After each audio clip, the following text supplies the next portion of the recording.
उरे कोई कांग्रेस को दबदबो दबदबो कोई को ना हो। उरे बात यह है कि जो भी चुनाव लड़े वो दोबारा क्षेत्र में रियो ही को ना जनता जी और कोई ज़्यादा हक भी को है कांग्रेस पर कि मन टिकट जा, क्योंकि उनके तो मन मर्जी उन्हें मंत्री नहीं बनाओ, उन्हें मलाई को कोई वो कौन दो कोई विभाग है तो वो तो नाराज़ हो जा खिंच के वह मान्य से चले जा, या फिर कोई पार्टी छोड़ के जाए। उनका पिताजी कई बार करता दूसरी तरह का चुनाव लड़ लिया, तिवाड़ी कांग्रेस में लड़ लियो, कदे कुछ कर लियो है। तो वह तो ये एमडी और तो ये काम तो कौन करे। देखो सिपाही तो सच्चा ही वह कांग्रेस का, तो निश्चित रूप असली कांग्रेस तो वही है। या तो विजेंद्र जी ओला ही यहाँ से निर्वाचित होते रहे हैं, परिस्थितियाँ कुछ भी हो तो वो बिल्कुल उदासीन है क्षेत्र की समस्याओं के प्रति। मतलब वो किसी भी काम में रुचि नहीं ले रहे। अपने पिताजी की विरासत के कारण यहाँ चुनाव जरूर जीत गए 3 बार, या यूँ मानिए कि भारतीय जनता पार्टी की तरफ से अच्छा कोई विकल्प आज तक नहीं आ सका, इसलिए वो बार बार यहाँ विजयी हुए 3 बार। इनके लिए तो कांग्रेस कुछ ही को नहीं है, परिवारवाद इनके तो इनके साथ यह भी है कि इनके साथ कोई रहना तो वो उनको कार्यकर्ता ही बन के रहो, बाकी उनको कोई कई बार हुआ है ना कि यार बुढ़ापा कोई कुछ देख लो जो भी है, तो अब तो काम में लग गए। नमस्कार दोस्तों, RJ18 न्यूज़ पे आपका स्वागत है। मैं आपके साथ अमित सैनी, और आज हम एक जिन्होंने गौ सेवा के लिए अपना जो कार्य है, बहुत ही सराहनीय कार्य इनका रहा था लंपी में, और राजनीति में भी काफ़ी सक्रिय नजर आते हैं। गरीब परिवार का लड़का यहाँ तक पहुँचा है, कैसी उनकी जीवनी रही और क्या झुंझुनू में कमियाँ रही, उनसे कुछ खास बातचीत हम करते हैं। तो सबसे पहले तो बहुत बहुत स्वागत है सर आपका। धन्यवाद आपका। तो आपका सर जन्म एक गरीब परिवार में हुआ, वहाँ से यहाँ तक का सफ़र आपका जो कुछ बताना चाहें। मैं झुंझुनू के पास एक छोटा सा गांव है नारनौद, उसमें किसान परिवार में मेरा जन्म हुआ। मेरे पिताजी सेना में थे, उसके बाद में सेना से वो ऑनरेरी कैप्टन की पेंशन आए, और जब पंचायती राज शुरू में चालू हुआ तो मेरे पिताजी ने लामा, हमारी पंचायत थी, तो वहाँ से सरपंच चुने गए। 1959 में सरपंच चुने गए, 1962 में सरपंच चुने गए और 1965 में भी चुने गए। उसके बाद में हमारी पंचायत छोटी हो गई, हमने पंचायत चुनाव में भाग लेना छोड़ दिया, और हम 5 भाई थे, 2 बहनें थे, सब हम पढ़ाई में लग गए। उसके बाद में सब लोग नौकरी पेशे में चले गए, और मैं मेरे शिक्षा ग्रहण करने के बाद छोटा मोटा व्यवसाय मेरा जो भी था उसको प्रारंभ कर दिया। राजनीतिक बातें करते हैं। कांग्रेस का झुंझुनू जिले पर हमेशा से ही दबदबा रहा है।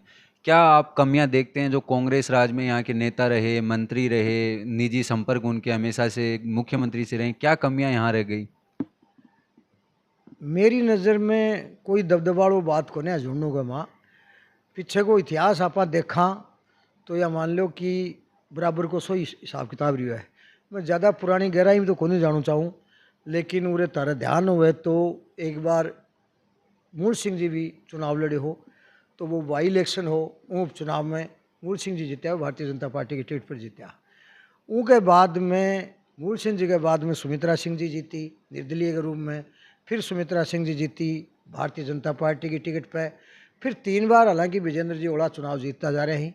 लेकिन अब परिस्थिति जो आई है वो कोई कांग्रेस के दबदबे के कारण को नहीं आई, उनका कुछ दूसरा कारण है जो मेरी नज़र में है। मैं तारे बताना चाहूँगा कि मूल सिंह जी जब उपचुनाव में विजयी होया, उनके बाद में वह दोबारा आपको क्षेत्रीय दूसरों बना लियो, और उन्होंने पिलानी विधानसभा में बीजेपी की टिकट मांगी। हालांकि उन्हें टिकट तो कौन मिली, लेकिन वह निर्दलीय चुनाव लड़ा। तो बीजेपी के लिए उन्हें कोई उम्मीदवार कौन रही हो कि एक तरह से विधानसभा में जो भी नेता ने उन्हें बाई इलेक्शन में चुनाव लड़ाए वो उन्होंने गायब हो गो। तो अब बीजेपी के सामने स्थिति आएगी कोई नया आदमी ने टिकट दिया, फिर नए आदमी ने दियो तो गुल मोहम्मद ने टिकट मिली, तो गुल मोहम्मद जी के बहुत कम वोट आया। पार्टी की पता नहीं के नीति ही या कोई भी जो भी कारण रहा हो, तो गुल मोहम्मद उरे असफल रही हो, और सुमित्रा सिंह जी उरे चुनाव जीती, तो वह भी निर्दलीय प्रत्याशी है, कांग्रेस को नहीं रही। उनके बाद में भारतीय जनता पार्टी सुमित्रा जैन दी, ताने पूर्व में मैं बता चुके कि वह चुनाव जीत गई। उनके बाद में सुमित्रा सिंह जी नेक्स्ट इलेक्शन में जब समय आयो टिकट वितरण को, तो वो क्षेत्र छोड़कर मंडाव से टिकट मांगी, और पार्टी उन्हें मंडाव टिकट दी। तो है झुंझुनू विधानसभा में फिर वही नेता की कमी आ गई कि पुराना तो मतलब बीजेपी को जो कैडर हो उनके हिसाब से तो भारतीय जनता पार्टी को ही हो, तो भारतीय जनता पार्टी की जो सुमित्रा सिंह जी ही वह मंडाओं टिकट मांगी, और स्थान रिक्त होगो तो कोई नए आदमी ने टिकट देना मजबूरी होगो, तो राजीव सिंह जी आगा उरे। अब राजीव सिंह जी आया, उन्हें भी चुनाव लड़ो, चुनाव में वह नया हा तो उन्हें जनता स्वीकार करने में थोड़ो दिक्कत महसूस करी। राजीव सिंह जी फिर चुनाव हारने के बाद में फिर वो क्षेत्र से गायब होगा 2013 में।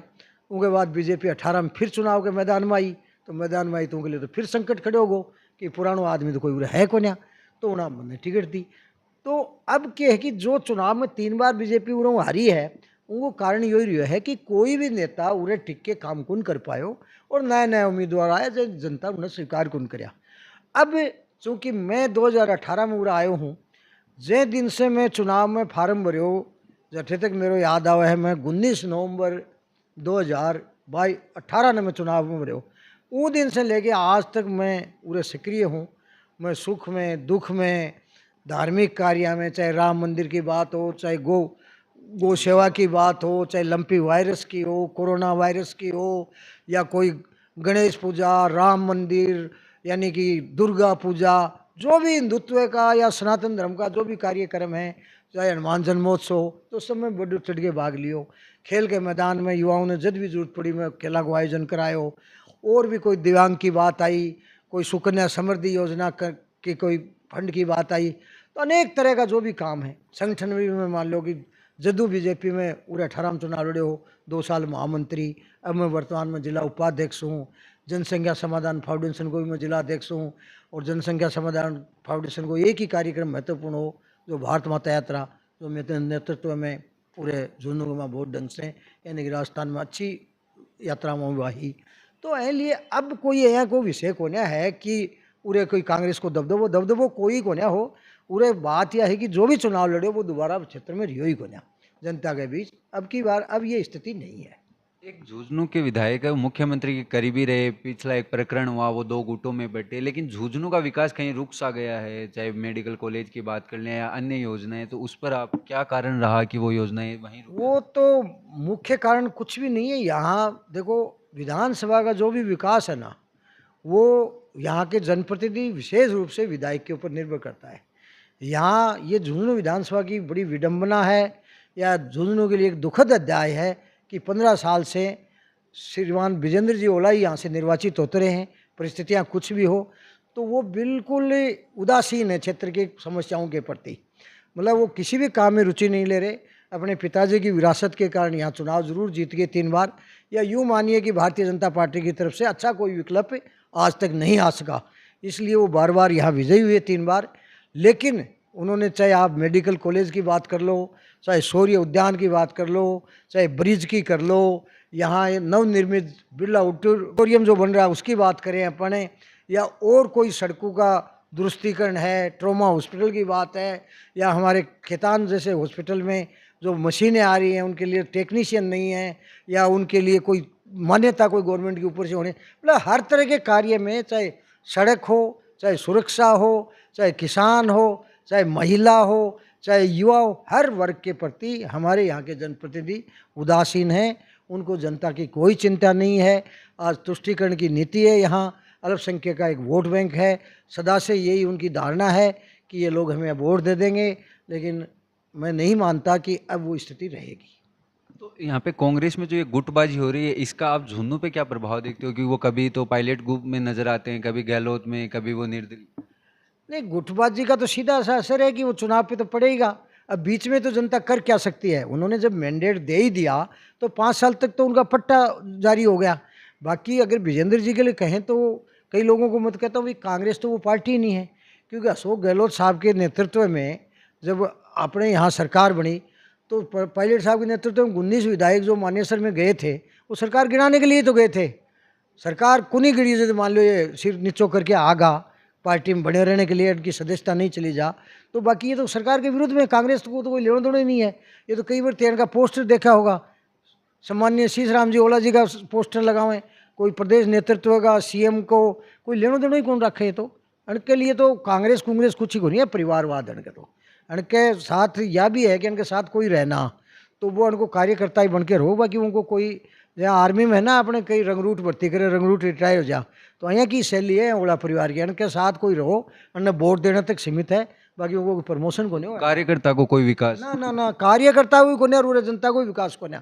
आपको ही विकास करे जाए अब के पलियन के बारे में कुछ ठीक ठाक कहता लोग कि भाई ये बहुत ईमानदार हैं, लेकिन अब के बार तो ना आखिरी चरण लाग रहा है तो अब वो दूसरों काम भी स्थानांतरण उद्योग भी जारी कर दिया ना, उनके वहाँ भी जो होना चाहिए, जो होना तो क्या चाहिए। कांग्रेस में जो भ्रष्टाचार बहुत चरम सीमा पर है, पूरे प्रदेश लेवल पर। जो काल परसों ते देखे होगो, सचिवालय में 1 किलो सोनो मिलो है, करोड़ों रुपया नगद मिला। तो अना तो मतलब सही पूछो तो गवर्नमेंट ऑफिसा नहीं आपका मतलब लोकर बना लिया, तो वो कड़ी में भी जुड़ गया आपका अपना जनप्रतिनिधि है ना। पहले ए बात को पर आरोप को न हो, लेकिन अब के तो जम के काम कर रहे हैं। कई बार हुआ है ना कि यार बुढ़ापा कोई कुछ देख लो जो भी है, तो अब के तो भाई काम में लग गए। एक चीज और कि झुंझुनू में भाजपा से लड़ाई बाकी बाद में, लेकिन झुंझुनू में भी कांग्रेस में दो गुट नजर आ रहा है। एमडी जी चौबदार करे मैं कांग्रेस को मुख्य कार्यकर्ता हूँ, मैंने टिकट दी जाओ है बड़ी ने। विजेंद्र जी ओला ऑलरेडी विधायक है, वह कांग्रेस से है। तो आपसी खिंचतानी बाकी झुंझुनू जिले में बहुत नजर आ रही है। नहीं, आपसे खींचातान नहीं, वो एमडी की बात है, वो जायज़ भी है। वे लोग हमेशा से कांग्रेस का अच्छा मतदाता रहा ही। विजेंद्र जी और तो क्या है, कड़ा तो कोई निर्दलीय चुनाव लड़ लिया, कड़ा वह पार्टी में रह के भी उनके खिलाफ विद्रोह कर दियो। तो एमडी चौबदार और बात चीज़ तो लागू को ना, वह कांग्रेस का सच्चा सिपाही है, तो उनको टिकट मांगने को अधिकार है। और यहाँ अल्पसंख्यक का वैसे भी राइट बनता है, क्योंकि बहुत बड़ा वोट बैंक है। सदाई वह कांग्रेस ने वोट गिरा, जहाँ उनका वोट है, यूँ मानो कि करीब करीब मैं करूँ कि 95% टोटल पोलिंग का वोट उनके पार्टी के पड़े, तो उनको भी अधिकार है। कांग्रेस का सच्चा सिपाही है, तो विजेंद्र जी और कोई ज़्यादा हक भी कौन है कांग्रेस पर कि मान टिकट जा, क्योंकि उनके तो मन मर्जी, उन्हें मंत्री नहीं बनाओ, उन्हें मलाई को कोई वो कौन दो कोई विभाग है, तो वह तो नाराज़ हो जा, खिंच के वह मान्य सिर चले जा, या फिर कोई पार्टी छोड़ के जो है। उनका पिताजी कई बार करता दूसरी तरह का चुनाव लड़ लेता, तिवाड़ी कांग्रेस में लड़ लियो, कदे कुछ कर लियो है। तो वह तो ये एमडी और तो ये काम तो कौन करे। देखो सिपाही तो सच्चा ही वह कांग्रेस का, तो निश्चित रूप हूँ असली कांग्रेस तो वही है, या तो नकली है। तो बाकी आपसी खींचतान की बात तो ये एमडी जी चौबदार एक झुंझुनू से थाने भी कड़ी टक्कर दे रहे हैं, तो भी कबार में नहीं, टक्कर तो लोकतंत्र में देने को अधिकार है, कोई भी हो। उनके एमडी जी आपकी जगह पर सही है, मैं मेरी जगह पर, मेरी विचारधारा अलग है, मैं भारतीय जनता पार्टी को सिपाही हूँ, वह कांग्रेस से मांग रहे हैं, तो हम कोई बात को नहीं। लोकतंत्र चुनाव तो कोई न कोई लड़ाई को कांग्रेस हो, एमडी जी लड़े या विजेंद्र जी लड़े या और कोई XYZ लड़े, वो मेरी सेहत पर क्या फर्क पड़ा है। मेरा तो एक ही सिद्धांत है राजनीति में, मैं दाएं बाएं कौन देखूँ, मैं तो मेरी लाइन है ना उन्हें लंबी करूँ। मैंने कभी ये नहीं देखा कि कौन सामने आ रहा है, मेरे बारे में कौन क्या कह रहा है। मैं इस झुंझुनू विधानसभा के विकास के लिए कर संकल्प हूँ, और मेरे से मेरे जीवन में जो भी कुछ बन पाएगा, चाहे सामाजिक सेवा के जो भी सरोकार होंगे, मैं जगह घटे मौका लागेगो, और मेरी श्रद्धा है उनके अनुसार मैं काम करते रहूँगा। मैं विश्वास के साथ ही काम कर रहा हूँ, राजनीति भी साथ में है तो सेवा भाव भी साथ में है। इस बार भाजपा से टिकट थारी तय मानी जाओगे झुंझुनू से? देखो टिकट तो आला कमान है, वह है देने वाली। बाकी टिकट का जो पैरामीटर है वह क्या मैं अपना आपने बिल्कुल फिट मानू हूँ। मैं सोच रहा हूँ कि टिकट से मैं के देख के पार्टी, तो जो मैं तो यह मानूँ कि भाई ग्रामीण परिवेश को आदमी हूँ, तो भारत में किसान की शायद 70% आबादी है, तो मैं किसान के घरा तो जन्मेड़ हूँ, ग्रामीण पृष्ठभूमि को आदमी हूँ। फिर झुंझुनू तो वीर दरा है, तो एक मैं सैनिक को पुत्र हूँ। उनके अलावा यह भी कहें कि आर्मी में यार वह लोग वाग है राजनीति में यार पटेड़ो सो आदमी होना चाहिए, तो मैं अम्मे करेड़ो हूँ, पटेड़ो भी हूँ। फिर न्यू कहें यार जुड़ेड़ो होना चाहिए धरती हूँ, तो मैं मान लो मेरा पिताजी 3 बार सरपंच रह लिया, मैं 3 बार पंचायत सदस्य रह लियो, उप प्रधान रह लियो, मेरी मिसेज जिला परिषद मेंबर रह ली। कैंडिडेट है वो ईमानदार होना चाहिए, तो मैं मेरे हिसाब से मेरे पर कोई लांछन को ना, मैं अपना आपने बहुत ही दृढ़ निश्चय के साथ कह सकूँ हूँ कि मैंने कोई चोरी करी आज तक, न कोई डकैती करी, न कोई भूमाफिया हूँ मैं कोई ज़मीन पर कब्जा करया, न कोई तार चोरया। तो यहाँ को कोई मेरे पर तो लांछन है को ना कि भाई मेरे पर एक तरह का कोई गैंगवार में मैं शामिल नहीं, मेरे खिलाफ कदे FIR को नहीं, मतलब आपराधिक चरित्र भी नहीं है मेरा। ये हो गया। उसके बाद में एक अगला पैरामीटर हो सकता है यार पार्टी से क्या है इसका, तो पार्टी से जुड़ाव की जगह तक बात करो। मैं 2018 में भारतीय जनता पार्टी ज्वाइन करी, उस दिन से मैं 2 साल तक तो पार्टी को जिला महामंत्री रही हो। उनके बाद आज तक मैं जिला उपाध्यक्ष हूँ। उनके अलावा उनको विविध संगठन में जो आवो, तो जो जनसंख्या समाधान फाउंडेशन है उनको मैं जिलाध्यक्ष हूँ। फिर बीजेपी का जो विविध संगठन है, राष्ट्रीय संघ है, जो विचार परिवार है, उसमें भी मेरी आस्था है, उससे भी मैं जुड़ा हुआ हूँ। और बजरंग दल है, विश्व हिंदू परिषद, मतलब विभिन्न तरह के जितने भी संगठन हैं, वनवासी संगठन है, भारत विकास परिषद है, सबसे मैं जुड़ाव है मेरा। ये रहा संगठन का मुद्दा। फिर एक मुद्दा ये हो सकता है कि क्षेत्र में सक्रिय है या नहीं है, उसका आप देख रहे हो। मैं जन्म में, मरण में, खुशी में, सुखी में, दुखी में। उसके बाद कह सकते हो भाई समाज सेवा में क्या है, तो उसके अंदर मैं बता ही दिया आपको। कोरोना में मैंने कंसल्टेंट बांटे, दवाइयाँ बांटी, लोगों का भोजन मुहैया कराया। मैंने कन्याओं के लिए सुकन्या समृद्धि योजना के 551 खाते खुलाए। राम मंदिर में मैंने 1 करोड़ रुपए का सहयोग दिया। यहाँ झुंझुनू में बहुत ऐतिहासिक सबसे पहले हनुमान जन्मोत्सव की मैंने यात्रा निकाली, जिसमें 2100 निशान उठाए गए। उसके अलावा चाहे दुर्गा पूजा ले लो, गणेश पूजा ले लो, दिव्यांग की सेवा कर लो, खेल के मैदान हो, मतलब ऐसा कोई सामाजिक सरोकार या सामाजिक सेवा का कार्य ऐसा नहीं है जो मेरे से अछूता है। तो और क्या पैरामीटर होते हैं पार्टी में, हैं और किस तरह के पैरामीटर है? अहम मेरे अंदर नहीं, सीधा साधा आदमी हूँ। किसी के कोई पैसे वैसे का कोई हिसाब बकाया नहीं है। नहीं तो चुनाव में रैली कर ली, कोई गाड़ियाँ का पीछा खर्चा कोई को क्यों कर ले। उनके बाद में आज़ादी को अमृत महोत्सव हो तो मैं प्राइवेट टीचर से बेचारा को कोई सम्मान करे, मैं सबको पूरे विधानसभा को सम्मान करो। उनके अलावा जो सेवानिवृत्त शिक्षक है उनको सम्मान करो। मैं वीरा की धरा होना एक सैनिक पुत्र होने नाते मैं आर्मी से जितना भी पूरे सेवानिवृत्त आर्मी वाला उनको मैं सम्मान करो। कौन सो काम में छोड़ो है जो कि मैं नहीं हूँ, तो फिर और के पैरामीटर है तो मेरे हिसाब से तो पार्टी में टिकट दे देगी। और उनके बावजूद भी पार्टी सुप्रीमो वही है। मेरा वो सवाल है कि अगर 2 मिनट के मान लो कि थाना भाजपा टिकट नहीं देवे तो फिर भी थे कि निर्दलीय आके चुनाव लड़ोगा? नहीं, ऐसा मेरा कोई मानना नहीं है। पार्टी का निर्णय है वो बिल्कुल मेरे को मान्य है। मैं कोई ऐसा चुनाव नहीं लड़ूंगा। पार्टी मेरे को टिकट देगी तो मैं शहर चुनाव लड़ूंगा, अन्यथा मेरा कोई ऐसा विचार नहीं है।